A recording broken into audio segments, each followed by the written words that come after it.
अस्सलाम वालेकुम। इस वीडियो में हम सूरह बकरा की आयत नंबर 30 उसका तर्जमा करेंगे। पिछली आयतों में अल्लाह ताला ने फरमाया था कि हमने तुम्हें एक मौत से ज़िंदगी में मुंतकिल किया जो कि इस वक्त हम जी रहे हैं, उसके बाद तुम्हें मौत देंगे जो इस ज़िंदगी के आखिर में, और फिर हम तुम्हें दोबारा ज़िंदगी देंगे जो कि आखिरत की ज़िंदगी है, और फिर तुम्हें वापस अपने पास बुला लेंगे जो कि हशर नशर और क़यामत है।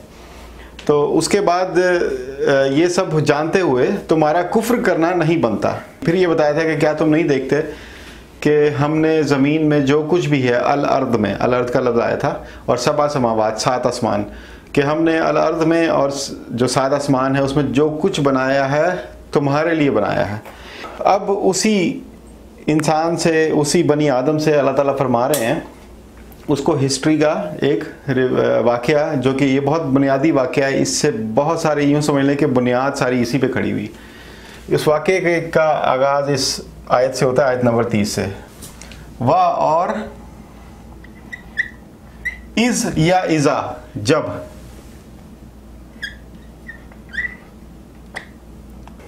काला कहा,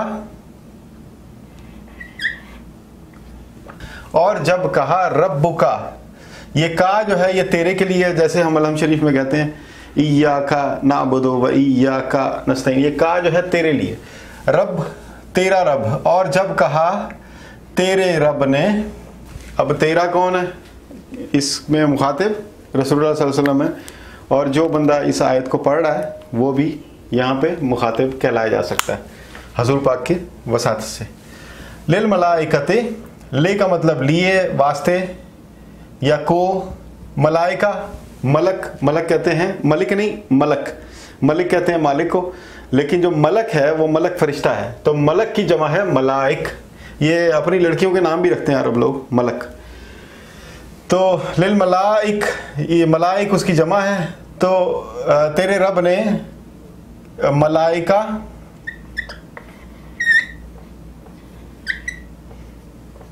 को, जब कहा तेरे रब ने मलाइका को, इन्नी जो है बेशक मैं, बेशक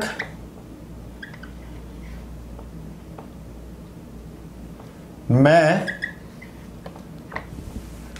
वरना तो मैं के लिए आना आता है, लेकिन इन्नी बेशक मैं, जाइलुन, ये जाला कहते हैं, जाला बनाना। मिसाल के तौर पे हम एक उर्दू में लफ्ज़ इस्तेमाल करते हैं जाली नोट, तो वो नोट जो है वो बनाया हुआ नोट होता है, वो असल नोट नहीं होता, बनाया हुआ होता है उसको असल की तरह। तो जाइल कहते हैं बनाने वाले को।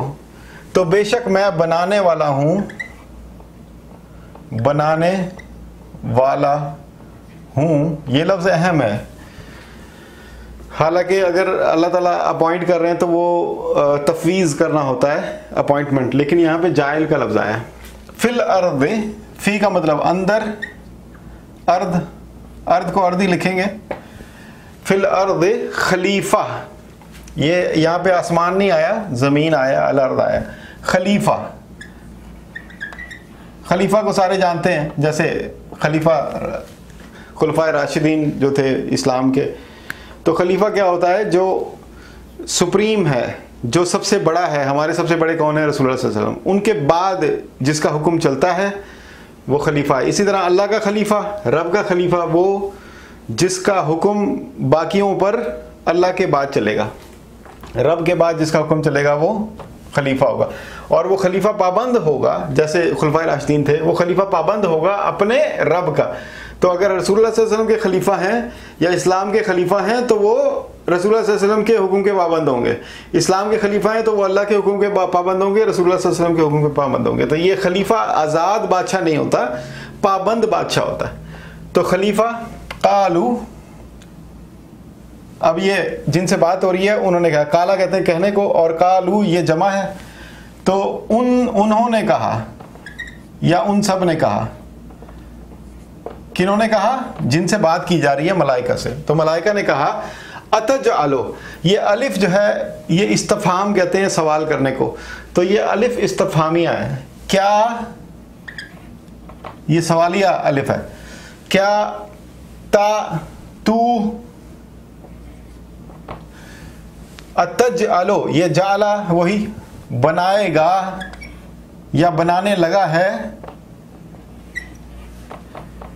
क्या तू बनाने लगा है, फी हा, हा का मतलब वो या उस, और फी का मतलब अंदर, किसके अंदर, अर्थ के अंदर, क्या तू बनाने लगा है इसके अंदर, जमीन के अंदर, एक ऐसा कोई बंदा बनाने लगा है, मन जो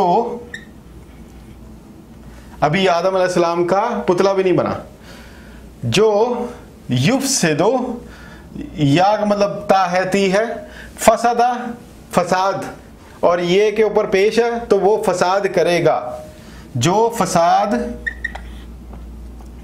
करे या फसाद डाले, फी हा, फी अंदर, हा वही फी हा उस अर्थ के अंदर, उसके अंदर,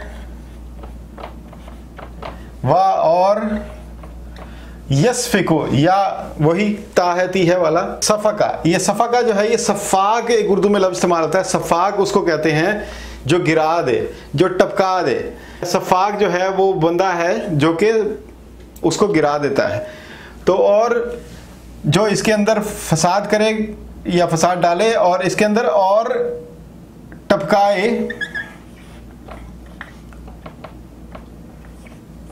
या गिराए, अद्दिमा, दम कहते हैं खून को, तो दिमा उसकी जमा है, तो ये उर्दू में तो कोई ऐसा लफ्ज़ नहीं है कि खून की जमा हो, खून को खुद से मतलब वाहिद और जमा दोनों में खून ही कहते हैं, जो गिराए उसमें खून। बाकी मैं लिखता हूँ आयत और फिर इसका बाकी का तर्जुमा करते हैं। ये आयत का बकिया हिस्सा भी लिख लिया है और इसका तर्जुमा करते हैं। व नहनु, और हम, ये फरिश्ते भी बात कर रहे हैं, और वाह और नहनु हम, नुसब्बिहु, ये नून जो है ये नहनु वाला है, यानी हम वाला है, ये मुतकल्लम जमा, नुसब्बिहु हम तस्बीह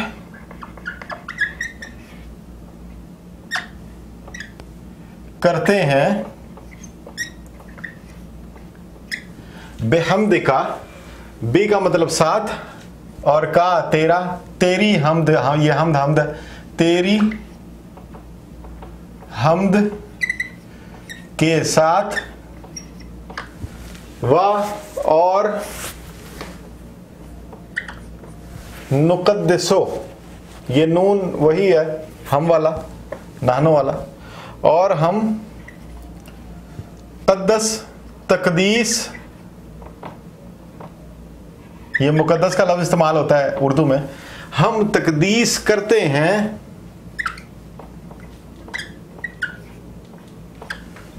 लक, ला का मतलब लिए, का तेरे, तेरे लिए,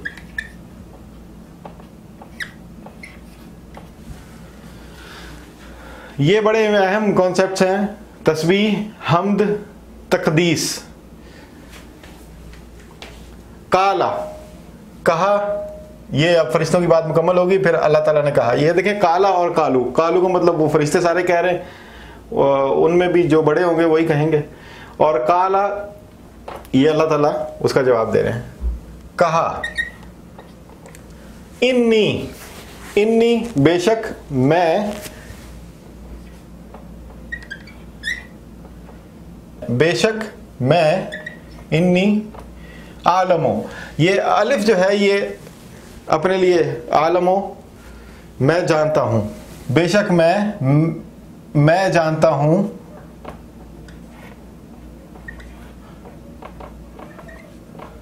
अच्छा यहां पे ये इंपॉर्टेंट है कि यहां पे भी इन्नी आ गया, यहां पे अलिफ फिर आ गया मैं वाला, तो इसका क्या मतलब हुआ, मैं जानता हूं यानी कि सिर्फ मैं ही जानता हूं, या मैं ही जानता हूं, माँ जो, ला नहीं,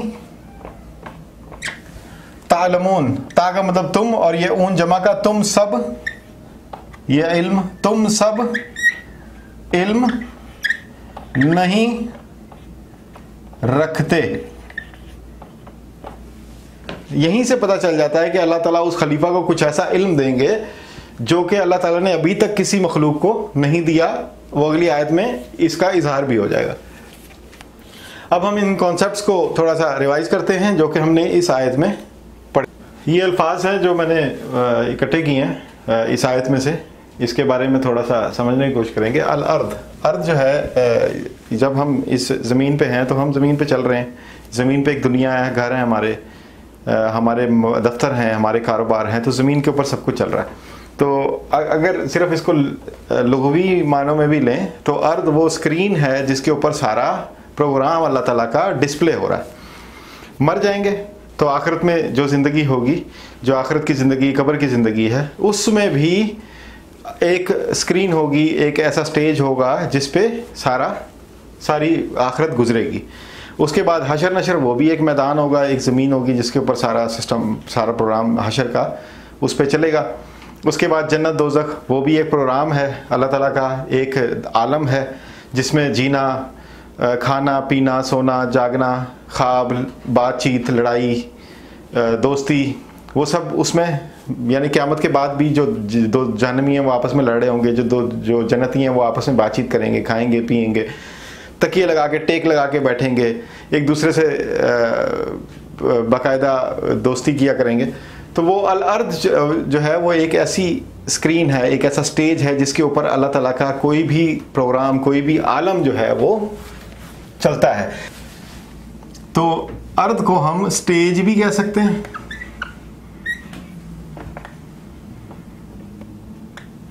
या उसको स्क्रीन भी कह सकते हैं, कि जिस पे अल्लाह ताला का पूरा प्रोग्राम, जो अल्लाह ताला ने लौहे महफूज, ये सब लौहे महफूज के अंडर चलता है। तो चाहे वो समावात हो, चाहे वो अर्द हो, और अर्द जो है वो एक प्लेइंग फील्ड कह लें या एक स्टेज है। जाला, जाला का मतलब ये है कि ये मखलूक, अल्लाह ताला कह रहे हैं कि मैं बनाने वाला हूँ। इसका मतलब है कि ये मखलूक ऐसी नहीं थी कि इसने क्वालिफाई किया, यानी इसने बहुत इबादत की तो ये इस वजह से खलीफा बन रही है, इसने कोई बहुत अच्छी, अल्लाह ताला को खुश कर दिया, कुछ ऐसा काम किया तो अल्लाह ताला ने इनाम के तौर पे इसको खलीफा बना दिया। तो ये ऐसी बात नहीं, ये सिर्फ ऐसे है कि अल्लाह ताला ने अपनी तरफ से बना दिया, इसमें कोई क्वालिफिकेशन नहीं है, ज़ाती अचीवमेंट नहीं है, ज़ाती कामयाबी, ये आदम की अचीवमेंट नहीं थी कि अल्लाह ताला ने आदम को खलीफा बना दिया, ये बस दे दिया। ये बनाया हुआ है, लगाया हुआ है, बनाया हुआ खलीफा। दूसरी बात, खलीफा जो है वो जो मालिक होता है, मालिक का जो मेन कॉरेस्पॉन्डेंट होता है, जैसे दुनिया के लिहाज से अगर देखा जाए तो जो बरतानिया का जो बादशाह या मलका होती थी, उसका जो वाइसराय होता था हिंद में, तो हिंद के ऊपर जो भी हुक्म था उसका चलता था। जो खलीफा है वो एग्जीक्यूटिव डायरेक्टर या मेन एग्जीक्यूटर है, इसको एग्जीक्यूटिव डायरेक्टर कह देते हैं, एग्जीक्यूटिव डायरेक्टर। अच्छा, यहाँ पर एक बात समझना ज़रूरी है कि जितने अंबिया थे वो अपने अपने वक्त के खलीफा थे। नबी करीम सल्लल्लाहु अलैहि वसल्लम जब आए, उनको नबूवत मिली तो आप भी खलीफा हुए, लेकिन आपको एक स्पेशल पोजीशन थी रहमत लिल आलमीन की। जो रहमत लिल आलमीन की पोजीशन है,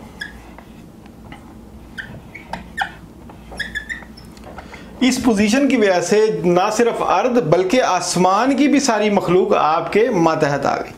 तो हजूर पाक का एक स्पेशल मुकाम है कि ना सिर्फ आप खलीफा थे अल्लाह के ज़मीन के ऊपर और हैं बेसिकली, और आप रहमतुल आलमीन भी हैं। फसाद और खून रेजी जो है, ये फरिश्तों को कैसे पता चला? अभी तो आदम का पुतला भी नहीं बना, तो उन्हें ये ऐसे पता चला कि इंसान से पहले, ये अहादीस में भी है और तफसीर लिखने वाले जो उलमा गुजर चुके हैं उन्होंने ये लिखा है कि ज़मीन से पहले, पर आदम से पहले जिन्नात की आबादियाँ इसी तरह थीं जिस तरह इस वक्त आदम की आबादी है, आदमियों की आबादी, इंसानों की आबादी है, इसी तरह जिन्नात की आबादी थी। और वो इसी तरह आलमी जंगें लड़ते थे, एक दूसरे का खून बहाते थे। तो अल्लाह ताला ने जब देखा कि ये उनके भी अंबिया उनको आके हिदायत देते थे, जब उन्होंने देखा अल्लाह ताला ने कि ये किसी भी तरह हिदायत पाने को तैयार नहीं है, तो अल्लाह ताला ने उनको महदूद कर दिया, अक्सर जिनों को ख़त्म कर दिया, बाकी जो उनकी थोड़ी थोड़ी आबादियाँ थीं उनको वीरानों की तरफ धकेल दिया। तो वो उसके बारे में हदीस है, इंसान से पहले वो जिन ज़मीन के ऊपर खलीफा थे, तो उन्होंने फसाद और खूनरेज़ी की थी। तो वो फरिश्ते यही सोचते थे कि जब हम आपकी तस्बीह कर रहे हैं, हम्द कर रहे हैं, तकदीस कर रहे हैं, तो आप क्यों एक ऐसी मखलूक बना रहे हैं जो कि ज़मीन के ऊपर बाद में फसाद भी करेगी।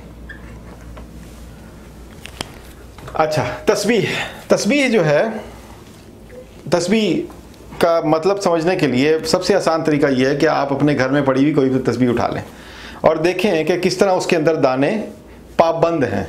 तो तस्बीह जो है वो प्रोग्राम की पाबंदी है, प्रोग्राम की पाबंदी, ऐसी पाबंदी कि जिससे आप किसी भी तरह फरार ना हासिल कर सकें।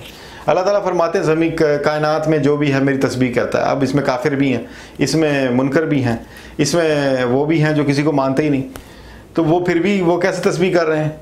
तो वो तस्बीह बेसिकली वो ऐसे कर रहे हैं कि वो अल्लाह ताला के प्रोग्राम की पाबंदी कर रहे हैं। वो खुशी से कर रहे हैं या रो पीट के कर रहे हैं, वो कर रहे हैं, या ना जानते हुए कर रहे हैं, वो तस्बीह कर रहे हैं। मिसाल के तौर पे परिंदा जो है वो पानी के अंदर नहीं रह सकता, वो पाबंद है इस निज़ाम का। इसी तरह मछली जो है वो खुली हवा में नहीं रह सकती, आएगी तो फिर उसको वापस पानी में ही जाना है। इसी तरह हम हैं, सोना ही भी है लाजमी है, जागना भी लाजमी। तो एक प्रोग्राम है अल्लाह ताला का, उसके हम पाबंद हैं। तो ये तस्बीह है पाबंदी के साथ किसी अल्लाह ताला के प्रोग्राम को फॉलो करना। हमद जो है, हमद कहते हैं तारीफ करना। ये उर्दू में एक लफ्ज़ इस्तेमाल होता है खुशामद करना, खुशामद करना। अब खुशामद करना जो है वो मनफी मायनों में इस्तेमाल होता है कि आप किसी मफाद के लिए किसी को बेवकूफ़ बना रहे हैं और उसको उसमें वो सिफ्त भी नहीं है जो आप बयान कर रहे हैं, तो ये खुशामद होती है। अब खुशामद का जो पॉजिटिव, हर चीज़ का नेगेटिव पॉजिटिव होता है, तो इसका जो पॉजिटिव है वो हमद है। ये नेगेटिव है, ये नेगेटिव है और ये पॉजिटिव है, यानी कि वो सिफ्त मौजूद है उसमें और आप उस सिफ्त को एक अच्छे तरीके से बयान कर रहे हैं, तो वो हमद है। अच्छा, एक लफ्ज़ और इस्तेमाल होता है सना। सना का मतलब है दोहराना, कि इसीलिए हम कहते हैं हमदो सना, हमदो सना, कि अच्छी बात को बार बार दोहराना। तो वो हमदो सना इसलिए होता है कि हम जैसे कह रहे हैं या ए रहम करने वाले रब, तो हम बार बार कह रहे हैं ए रहम करने वाले रब, ए माफ़ करने वाले रब, तो वो बार बार उसको इसीलिए उसको सना कहते हैं। तो हम जो है वो फरिश्ते कह रहे हैं कि हम तस्बीह के साथ, बड़ी पाबंदी के साथ तेरी भलाई बयान करते हैं, तेरी खूबियाँ बयान करते हैं, खूबियाँ बयान करते हैं और तेरी तकदीस करते हैं। तकदीस कुद्स कहते हैं जो पास या करीब या जो आपके मातहत हो, जो आपका मसूल हो या जिम्मेदार हो। तकदीस उसी हिसाब से इसका तर्जमा होगा कि जिम्मेदारी निभाने वाला, जिम्मेदारी निभाना। तो मुकद्दस वो हुआ जो जिम्मेदारी निभाता है। इसका एक और मतलब जो बहुत मशहूर है, मारूफ है, वो है पाकी, पाकी के साथ रहना। तो मुकद्दस इसलिए उसको कहते हैं जो पाक साफ हो, मुतहर हो, मुतहर। अब वो हम कहते हैं ये फ़लाँ चीज़ मुकद्दस है, तो वो इसलिए मुकद्दस है कि उसको आप आम नहीं ट्रीट कर सकते, उसको ख़ास ट्रीट करते हैं। तो हम तेरी तकदीस बयान करते हैं, यानी कि हम तुझे एक ख़ास मुकाम देते हैं अपने, यानी जो तेरा एहतराम बनता है, जो तेरा मुकाम है, उस मुकाम का हम एतराफ़ करते हैं। तो आप एक नई मखलूक ऐसे क्यों बना रहे हैं जो कि दोबारा ज़मीन में खून खराबा करेगी। और जिम्मेदारियां भी निभाते हैं कि आप जो हमें कह देते हैं वो हम कर देते हैं। इस आयत में बहुत गहरी अल्लाह ताला ने डिटेल दी है, जैसे कि कुरान का एक स्टाइल है कि छोटे छोटे अल्फाज में बहुत बड़ी बड़ी हकीकतें बयान कर देना। आप इस पर गौर करें। अगली वीडियो में इंशाल्लाह 31वीं आयत देखेंगे। शुक्रिया।